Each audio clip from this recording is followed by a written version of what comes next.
I do feel like during that time, it was kind of like when I explain things, like sometimes I'll talk about what I had went through during that time period, and I didn't have a concept of time or anything. So I'm like, I think this happened this time. I think this happened, the only thing that I know for sure is I knew if it was snowing, like, and there was snow on the ground, I knew, like, that's kind of how I correlate, like, the time frame, like, of when things were happening, is because if there's snow on the ground or it was sunny. Like, it was either these 6 months or the other 6 months of the year. Yeah, so I don't have, so when I that's why it's so hard for me to explain like what happened. I can't really explain what happened. I don't know. I have no idea what happened really. I can just kind of put bits and pieces together and try to like figure out, in a sense. When you're hearing you don't need a phone, your family don't love you, you don't need a car, you'll never be able to get a car, like stuff like that. I was determined because I basically walked to Steak and Shake to work and then walked back. And that's basically like what I did for a long time. And I had friends that I met at Steak and Shake, and those were really like the only friends that I had. I would say within like the last 6 months that I was there is when things like really started to like go downhill. Yeah. During the time frame, there was just so much that had happened. I remember one time, like, I was kind of like freaked out and scared, and I had like ran upstairs because it was like a 3-story house. There was the basement, and then there was the floor, and then the upstairs. Well, I would say a 2-story house with the basement, but the basement had like 2 or 3 rooms down there. I ran up, like I was downstairs, and I had went through the door, and I ran upstairs, and I ran to the next door neighbor's house. I was like talking to him. He actually knew the parent that I bonded with most. He actually knew them. And I thought it was just so crazy. He said that one of our family members actually coached the basketball team or what or baseball team or whatever. But I just thought, I was like, it felt like an angel in that moment, because I was like, what are the odds of this person actually knowing my family and stuff like that? So I felt safe in that moment. Why I kind of feel like not really blaming myself in a sense. I just didn't really understand. Like I said, I thought that's what love was. I didn't really understand until I started talking about what I went through and seeing people's faces and stuff, and they're like, you need to get out of there. And I just didn't really think anything too much of it. I thought that's what love was. I just didn't know any better. I genuinely thought that's what love was. And I did never talk to the neighbor about what I was going through. I just ran into his house, like literally ran into his house one day, and we just were like talking, and he was like, "Hey," and I told him my name, and he was like, "I actually know that last name," and that's how we had gotten to talking about that. And then I was like, "Okay, I gotta go," and we talked for like 10-15 minutes, and I think that was like the only conversation that we had ever really had. His girlfriend was like a couple houses down, and she was coming to visit, so then I like went back over, and then she like was talking to me for a second, and then I went back over. That was like really the only conversation I ever had with him. I was, I don't know, I don't want to say like a baby, but like not a baby, like I just, it's like a controlling thing. There was I a was just goosey. scared. Yeah. It's easy for somebody in a situation to take I control of something so fragile because it needs help. It's like a bird if it breaks its wing. Even if that bird wants to fly and it has that desire, the bird doesn't know any better than the person holding Yeah. it. When the Right. person goes to hold it and he starts like grooming the wing and stuff like that, little Yeah. does the bird know like it's grooming it for its death. You know what I'm saying? Obviously, you did not do anything wrong. Who did things wrong is people that should have been taking care of you, being a teenager at that age. I'll go more in depth of like everything, and like you will as well. I do want to say the one thing that finally opened my eyes, and the day that I had finally said, this is enough, I was in a coma for 2 weeks, a week and a half. I don't Mm-mm. even, I remember I how don't long it know. was. I was in a coma at some point. I think it was for like over a week, right? Do you know how long? There was so much that happened. I can't even tell you. I Yeah, can't. I don't know. I don't know how long I was in a coma. I think for over a week, at least. I woke up. I didn't know like what had happened. I had two black eyes. They said I had bruises around both my wrists, my ankles, literally everywhere, and I didn't know what happened. I didn't know what happened. I literally, I don't know. It was just from being hit, and my brain just like didn't work. I don't know how to explain it. I really, it's like hard to explain. I got out, and the person came and picked me up, but they weren't allowed on the hospital grounds. So I had to, I think I was like wheelchaired out Side to note, the the other. person was not allowed in the hospital, and when I saw them on the premise, I actually punched a cop in his chest, but everyone knew what was going on, and that cop had grace on me, and I got kicked out of the hospital. Okay, go ahead. I don't know because I wasn't at the hospital when you got released because of that. So I Okay.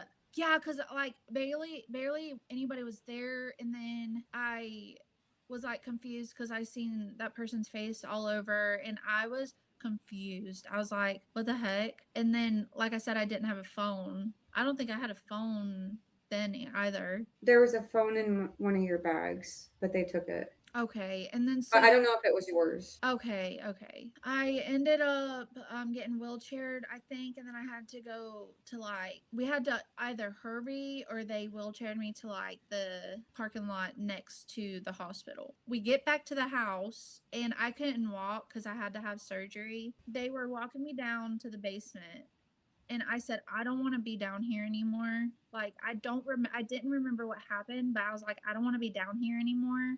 Like I feel like something bad happened and I couldn't remember. And I remember looking at myself in the mirror for the first time and I seen my face and I was like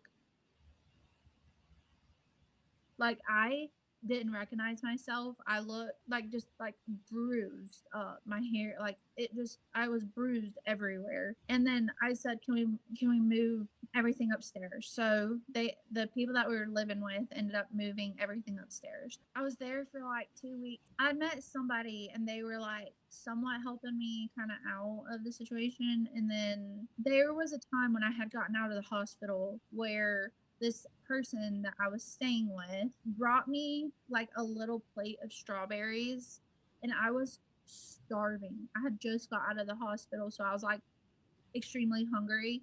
And they had brought me this little plate of strawberries, and I looked at that little plate of strawberries and I was like, I can't do this. I was like, I'm starving. They would always bring me like plates of food, and it would literally be like nothing.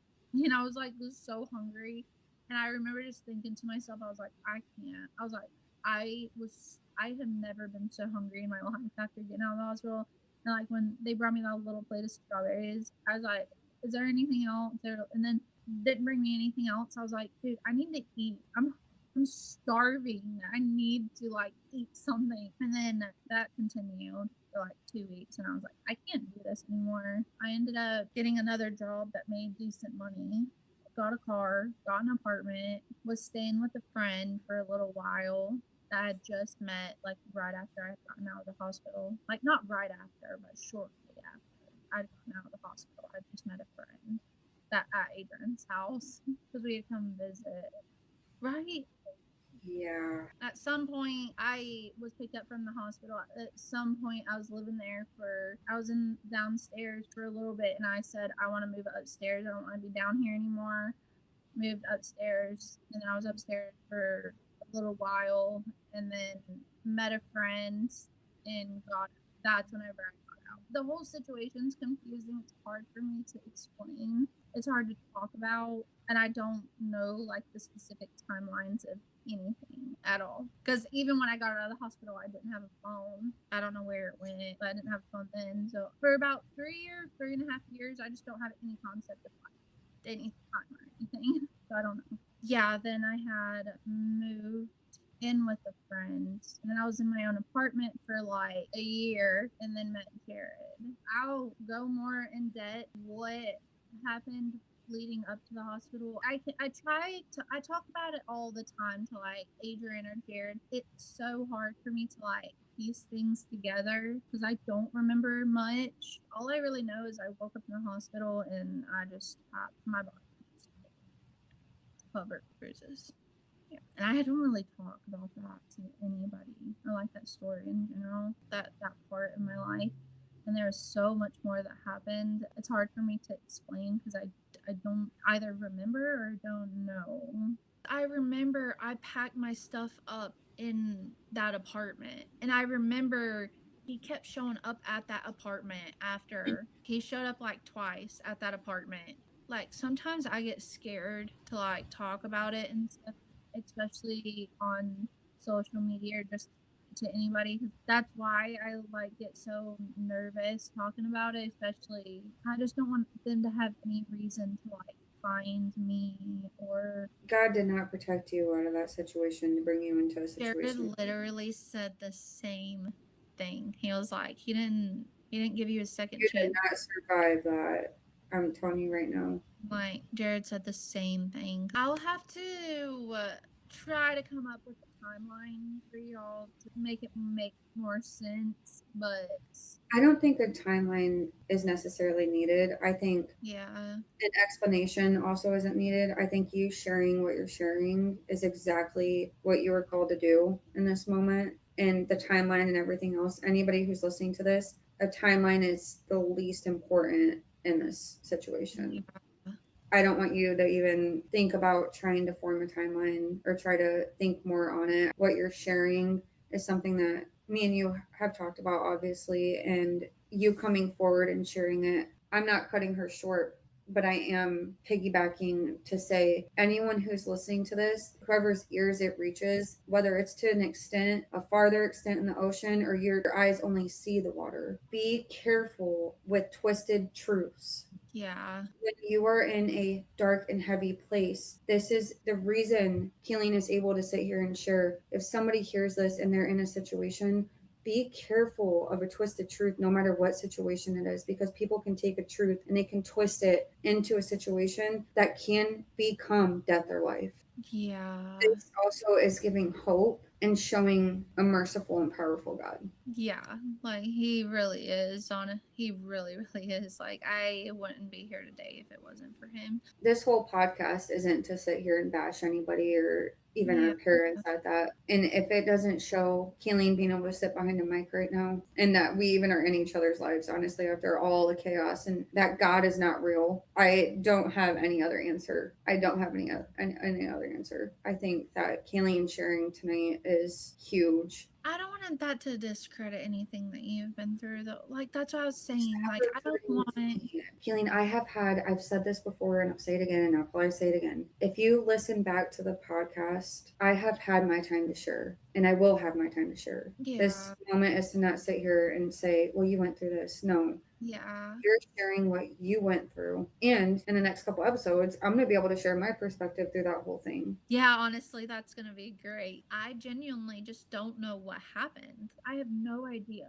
Like I try to sometimes talk about it and piece things together, but sometimes I just think about it and I'm like, I don't know what happened. What you already remember and know is enough Yeah. to have to remember and know. It's a blessing in disguise to not remember. It's Yeah. enough to carry what you already, and not that it's like a burden. It's enough to carry and have that memory already Yeah. to walk through the rest of your life with. What you don't know is a blessing in disguise. I feel like I've told you that for years now. There's a lot of stuff that happened within that time frame that I was living with this person, and I could go on and on and on about things that happened there and things that I had to deal with. I seen this girl YouTube video because she was dealing with certain situation where the person that she was with was harming her. She said like if he can hit you, he will kill you, and I think that's so true. Like I really do think that's Powerful. so true. She was like an influencer, and I'm glad she shared her story because so many women need to know that. If I would have had somebody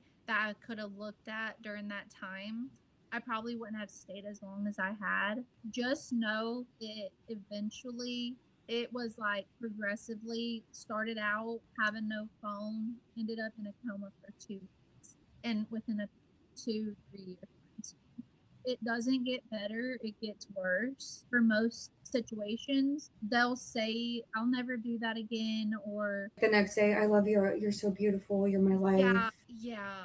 And 9 times out of 10, it's like, I won't do it again. And then the next time's like worse. They don't not only do it again, but it's like worse. And it progressively like got to the point where, and I don't know what happened. Like, I don't know why. I did ask. I said, why do I have two black eyes? My eye socket, I don't, I remember. had problems before, but like my eye socket had been broke. One of my eyes. I can't remember what all I had. I need to get my records from the hospital and try to like figure out. I don't know like necessarily if it's because of the great life that I have now, or I'm just never wanted to know, but I never went back and asked anybody about the hospital records or like what actually happened, or I genuinely have no idea.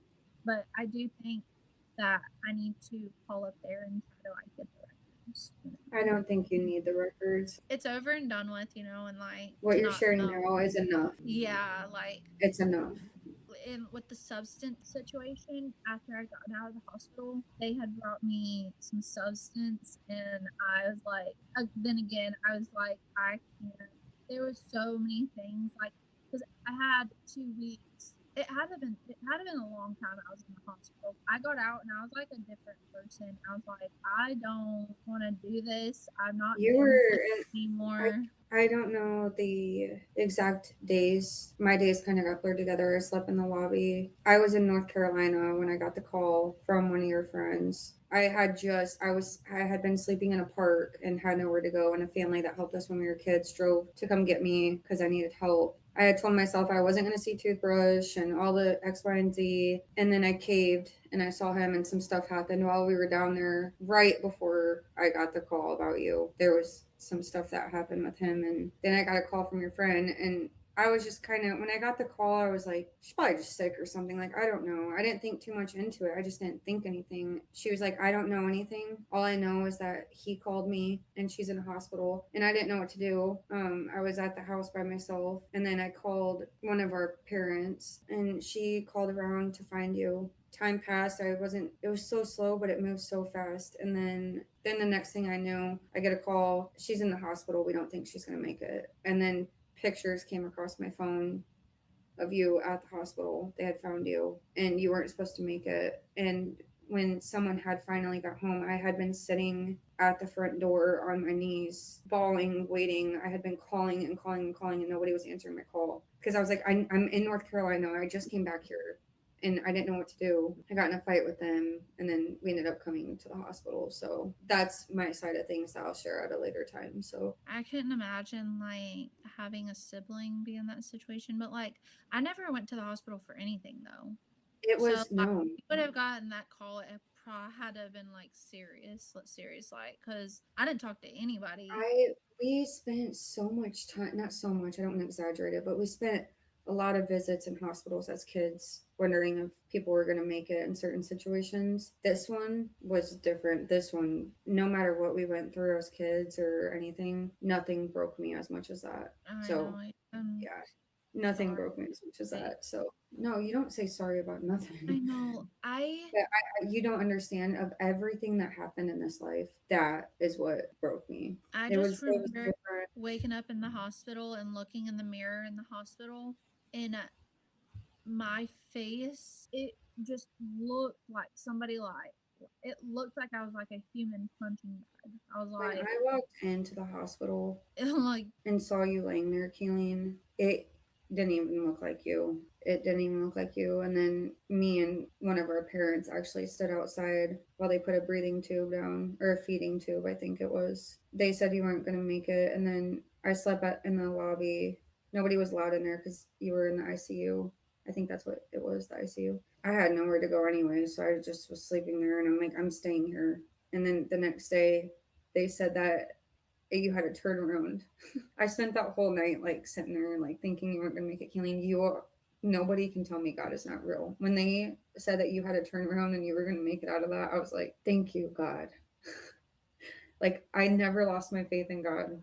Not even through that. I didn't lose my faith.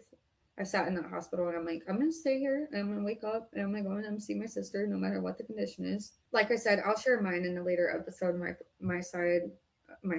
perspective and what was happening behind you being in the Yeah, bed. But like I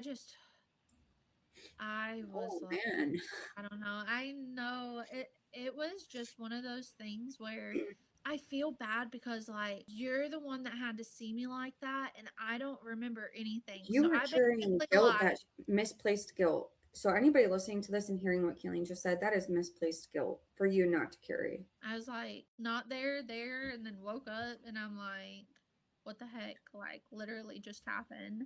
And then I was like how long have I been here? What's today's date? I remember asking one of the nurses, what's today's date? They said it was June 15th because I'll never forget that day. I was like, what? I didn't know. And I don't know. Like, I just didn't know anything. I didn't know what month it was. I didn't know literally anything. All I knew was that I wanted to go back home and go back to, well, my home at that time. And I just wanted everything to like just go back. I had went back after getting out of the hospital, nothing felt the same. I couldn't live like that anymore. I felt, what am I doing? Why am I here? I just got out of the hospital and like certain things that was being said, I kept asking like what happened and nobody would tell me. Everybody kept saying I fell down the stairs. And I would look at myself in the face and I'm like, how do you get two black eyes falling down the stairs? You don't. You don't get two black eyes falling down the stairs. You just don't, right? Like, You were no, you bruised. don't. The bottom of your feet were bruised. How did the bottom of your feet get bruised falling downstairs? Yeah, it just didn't make sense with the placements of where certain things were and the amount of Impact. impact. Yeah, that was like to my eye and face. I just didn't make sense to me like at all. I would ask and then I wouldn't get a response. So I'm like, that's weird. And then I couldn't remember anything. So when I said I was like hungry and I wasn't getting brought food, I'm like, why am I not getting brought fucking food? Because I was confused because I didn't really remember much. Because when I had, like, I remember bits and pieces like here now of that time frame. Whenever I had first got out of the hospital, I barely remembered anything. All I remembered was that one person and I wanted to be with them. Then when I went downstairs, I started shaking. I would shake really, really bad. I had very bad nightmares and I was shaking really bad and I was like, I don't know why. I just don't want to be down here. Like I said, I was like down there for maybe a couple 2-3 weeks. I don't know. And then I was like, I kept saying like I want to go upstairs, I want to go upstairs, I want to go upstairs after I'd gotten out. And then I was like, I don't want to live like this. I was like hungry. Like I don't have a phone. I don't really It's the way like you're saying you. it. I I know, like with that's way how I thought. I was like, I don't really Because like. Keeling, you're explaining this, but because of the experience of our life, that's why I'm going to explain it like this. And it's not me projecting your experience on this scenario. The other day I went paddleboarding and a bird came down, and my friend was like, "Oh my gosh, that bird just caught a fish." Went down to the water and caught a fish. And take that bird. I don't know what kind of bird it is. That's why I'm just saying the bird. That's why I explained that. If I had a fish tank and I brought that bird into my house and I had those fish in my fish tank, those fish would think that it's normal, even though they have this threat above them. One by one, these fish are getting eaten by this bird. But these fish, they're not thinking anything of it. And the ones that are still in the water are like, oh man, it's definitely dangerous here, but I'm safe here. So you Right. already lived a life in a fish tank. So then once you got put into the ocean, it seemed safe because you weren't in that room in that tank. You had the whole ocean. You got told a truth that was twisted into a lie. So now you're in an ocean. Now you've got bigger birds that can come. And it's confusing because you go from this tank and then you think you're safe and you weren't. You never had a safety zone. So safety wasn't any recollection of anything that you had knowledge of because there was never safety in life. Does that make sense? Yeah, that does. This is going to sound so crazy. I don't think bad of anybody during that time or I really don't. I don't have any hard feelings. I truly just wanted to know what happened and why I was in the hospital. That's really all the only questions I had. In such an intense situation and such a traumatic, you found simplicity in it. Yeah, and there was no answers being given, and the answers that were being given was not. There's no freaking way that But happened. that also was a blessing in disguise that you didn't get answers at that time and that you didn't know. Trying to even process anything, adding more onto that, there was no way you would have been told and you wouldn't have been able to realize what was being said to you anyways, honestly. With this all being said, we are going to conclude this episode. This is an episode of also bringing awareness and also glorifying God. That Kaleen sitting right there, my nephew just opened the door, and something as simple as watching my nephew go and open a door and my sister sitting in front of me is proof of a living God. Guys, reach out to people, listen, read, listen to podcasts. We have the resources in front of us in today's society. Take them and listen for signs and awareness, because this is one of those. Kaleen, thank you so much for sharing tonight. Thank you for listening and I love you. no, I love you. And I can't wait to hear your thoughts. I couldn't imagine the shoe being on the other foot and me seeing you the way that you had to see me. Like I couldn't imagine. But yeah, and then on top of that, you had no idea really like what was going on because we didn't really like talk that often. Then you were hit with all this information as well. I don't know. I wish I could have been a fly on the wall. No, And you don't.